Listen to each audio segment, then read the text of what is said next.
Bonjour et bienvenue, ici Nadia Pamphile. Je voudrais parler aujourd'hui de la nouvelle lune en Scorpion du 4 novembre 2021 et de l'impact de cette énergie sur nous, sur notre vie. Alors quand je me concentre sur la lune en Scorpion, il s'agit en fait de prêter attention, de prendre en compte son état émotionnel. Donc c'est principalement au niveau des émotions que ça va se jouer, que cela se joue. Et au niveau de notre pouvoir de création. Le scorpion est un signe d'eau fixe, et le scorpion est régi par Pluton et la planète Mars. Donc Pluton, c'est le principe de la transformation.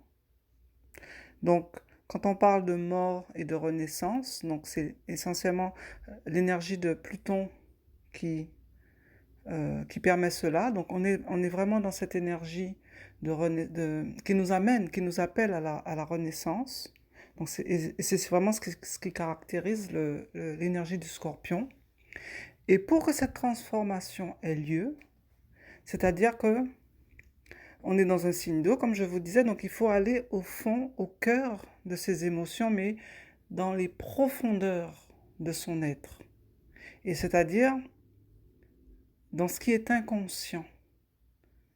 Et donc on est dans le côté aussi lunaire, parce que quand on parle de l'élément eau, on est dans l'aspect lunaire, on est dans l'aspect subtil et on est dans le principe vital. Car l'eau, c'est dans l'eau que la vie se crée. Comme un bébé, il vient dans un liquide amniotique. Donc c'est vraiment cet aspect de l'eau qu'il faut voir avec l'énergie du scorpion. Donc pour accéder à cette part de soi, donc aller au cœur de ses émotions, la première chose c'est de les accepter, de les accueillir telles qu'elles sont. Alors bien sûr, ça peut ne pas être confortable, même très très très inconfortable, mais il est nécessaire de les accueillir et de les conscientiser quelque part. C'est pour cela que à la nouvelle lune, à la pleine lune notamment, il est important de faire un travail de- d'écriture par exemple, donc de noter.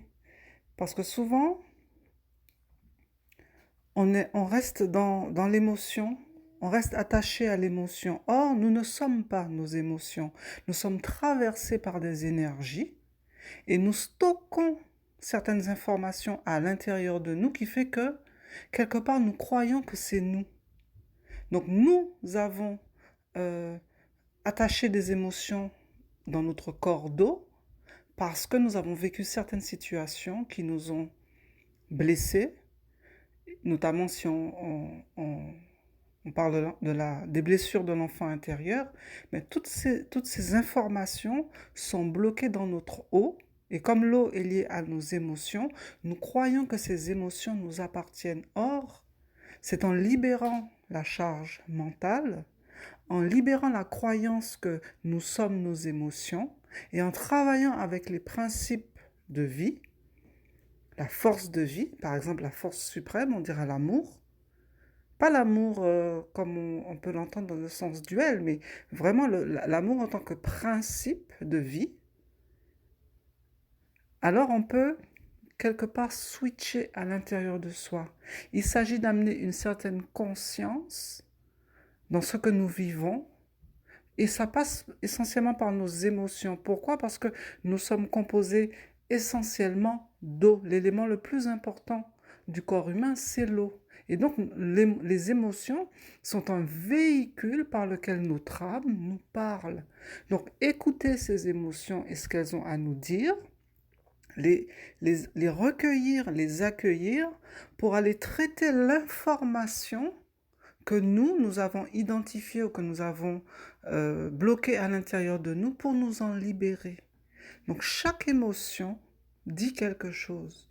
Chaque émotion parle de notre histoire, de notre passé, de quelque chose qui a pu se passer dans notre passé et quelque part qui est resté latente dans notre subconscient et qui nous fait agir de façon inconsciente euh, à travers des peurs, à travers des manques, à travers des façons d'être et même des addictions.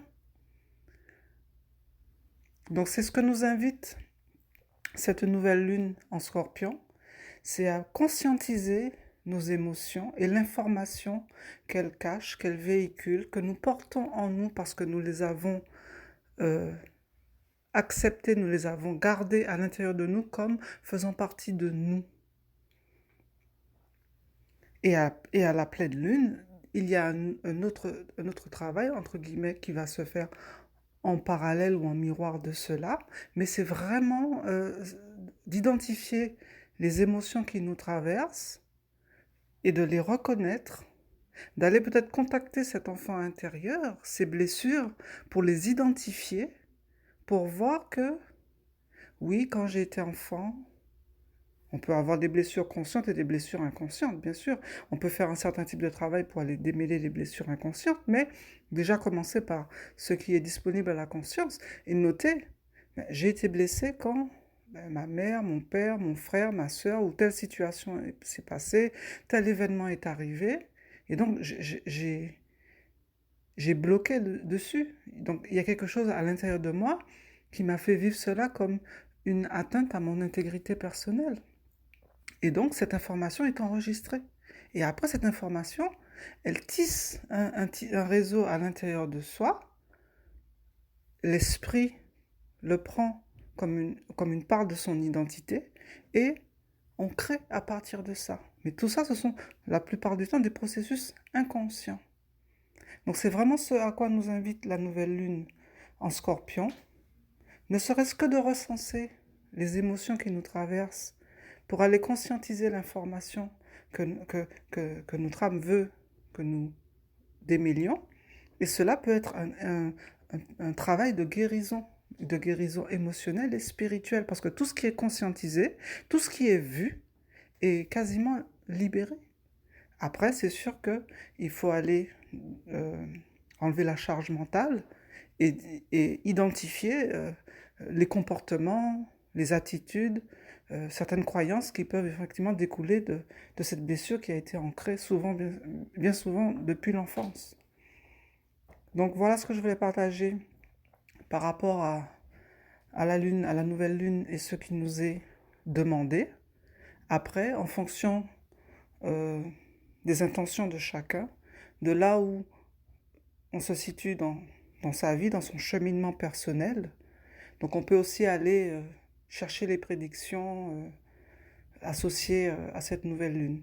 Mais si ce travail n'a pas été fait en amont, ben, la prédiction quelque part, elle servira pas à grand-chose. Parce que à chaque nouvelle lune, on doit s'actualiser avec les énergies. Les énergies nous invitent à nous actualiser. Donc c'est ce processus qui se fait à chaque nouvelle lune, comme l'occasion, comme une porte, un nouveau départ, et pour toujours revenir sur sa propre spirale ascendante. Car la vie est mouvement, permanent, incessamment. Et donc c'est à nous de nous conformer aux lois de la vie et toujours nous inscrire quelque part dans cette actualisation de la vie. Bien sûr, ça peut être douloureux, mais plus on le fait, avec le temps, c'est un processus qui devient naturel. Donc nous sommes dans l'incarnation. L'incarnation est cycle, est mouvement, dualité même, mais à l'intérieur de cette dualité, c'est cette unité en nous qui nous fait traverser la vie sereinement, quels que soient les écueils et les épreuves que nous pouvons rencontrer. Donc voilà, merci beaucoup de votre écoute et à très bientôt.